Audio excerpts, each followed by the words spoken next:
कही जा सकती जिस सतह की वहाँ पर रिक्वायर्ड थी। तो this is how I discovered my self. अच्छा ये बताइए, फेसबुक पे आजकल सोशल मीडिया पे भरा हुआ है शायरी, हर बंदा शेर, खवातीन जो लगाती है ना जी अपनी पोस्ट, जी जी वो तहरीर से ज्यादा तस्वीर के लाइक्स मिल रहे हैं। वो बिल्कुल। पता नहीं की शेर आ गया, मैं वहां गई उसको मैंने देखा, वो पता नहीं कहाँ गया।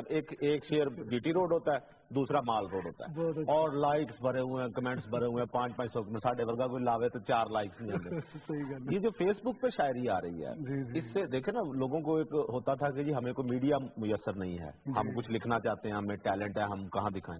तो उन्होंने अब उनको मीडिया, दुनिया का सबसे बड़ा मीडिया मुयसर आ गया, सोशल मीडिया। ये जो फेसबुक पे शायरी लग रही है, ये है इस काबिल जी कि इसको कहीं डिस्कस किया जा सके? नहीं मुकेश भाई, बिल्कुल नहीं। आप तो बल्कि मेरे बहुत पुराने दोस्त हैं, आपको पता होगा हल्के में जब हम अपनी गजल पेश करते थे तो क्या हाल करते थे हमारे सीनियर्स और हमारे जूनियर्स, और उसकी रोशनी में फिर हम रोते हुए निकलते थे कि यार दिन आया ही क्यों, मैं पेश ही क्यों की थी, ये तो भज क्यों नहीं गया।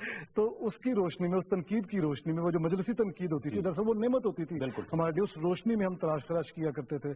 इसी तरह मैंने सलीमुर रहमान साहब को अपनी कुछ गजलें भेजी, सवेरा वाले सलीमुर रहमान साहब, तो उनको भेजी, उन्होंने तमाम गजलें रद्द कर दी। तो जब इतनी सीनियर आदमी रद्द करेगा तो जाहिर है फिर मुझे सोचने का मौका मिला कि इसमें आखिर क्या खामी या कमी रह गई थी जिसको पूरा किया जाए।